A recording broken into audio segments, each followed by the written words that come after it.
সরকারি নির্দেশনা সত্ত্বেও দেশের ৩২% তৈরি পোশাক কারখানা এখনও সংশোধিত নতুন বেতন কাঠামো বাস্তবায়ন করতে পারেনি।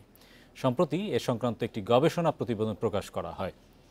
ব্র্যাক বিশ্ববিদ্যালয়ের সহযোগিতায় উন্নত কর্মপরিবেশ নিয়ে কাজ করা কনসোর্টিয়াম স্টিচ এই গবেষণা পরিচালনা করে। এতে দেখা যায় ইপিজেডের বাইরের কারখানাগুলোতে সর্বনিম্ন ১২,৫০০ টাকা এবং ভিতরের কারখানাগুলোতে ১২,৮০০ টাকা মজুরি নির্ধারণ করেছে সরকার। তবে ইপিজেডের ভিতরের কারখানাগুলো তা বাস্তবায়ন করলেও বাইরের কারখানাগুলো এখনও নতুন বেতন কাঠামো বাস্তবায়ন করেনি। বান্ডেল থাকলে প্রতি সেনমানিতে টাকা বাঁচবে। বিকাশ সেনমানি বান্ডেল কিনে জিতুন প্রতি লেনদেনে।